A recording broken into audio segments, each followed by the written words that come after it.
8ஆம் பாவம். 8ஆம் பாவம்ங்கிறது ஒரு மறைவு ஸ்தானம் சார். அப்ப அது ஏன்னா மர்மஸ்தானம்னு சொல்லணும். அப்படியே வரிசையா பார்த்துட்டே வரோம் இல்லையா? அப்ப மர்மஸ்தானம்னு வந்தனால தான் அது மறைவு ஸ்தானம். அதுக்கு ஒரு கஷ்டஸ்தானம் அப்படின்னு. வலி, வேதனை, அவமானம் இது பூரா 8ஆம் பாவம் தான். திடீர் அதிர்ஷ்டமும் 8ஆம் பாவம். அதாவது 8ஆம் பாவம்ங்கிறது ஆயுள் ஸ்தானம். அப்ப என்னைக்கு இவர் இறக்க போறாருங்கிறத சொல்றது இல்ல. இந்த ஆயுளில் இவர் எப்படி வாழப் போறாரு?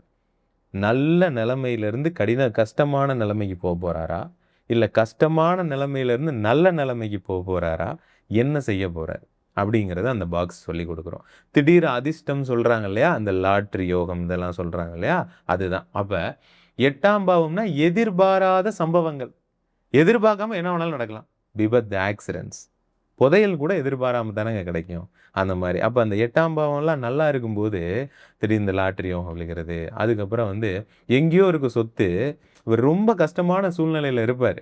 டக்குன்னு ஒருத்தன் ஓடி வந்து, "உங்க அப்பா பேர்லங்க, உங்க தாத்தன் பேர்ல அவ்வளோ பெரிய சொத்து கிடக்கு. நீங்க ஏன் பெறுவீங்கன்னு" என்ட்ட ஊர்லருந்து சொல்லிட்டு போயிரும். எடுத்து பார்த்தா இவங்களுக்கு ஆயி போயிரும்.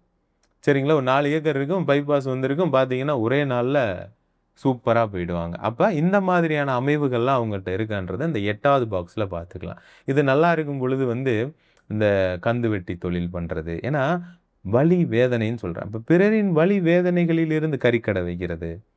இந்த மாரியான இந்த லஞ்ச பணம், அந்த மாரியான விஷயங்கள்லாம் 8ஆம் பாவம் தான் டிசைட் பண்ணும். ஸோ, அதனால தான் அந்த 8ஆம் பாவம்ங்கிறது ஒரு ஒரு ஒரு கான்ட்ரோவர்சின்னு சொல்ல முடியாது. அது யாருக்கும் தேவையில்லாத ஒரு பாவம்.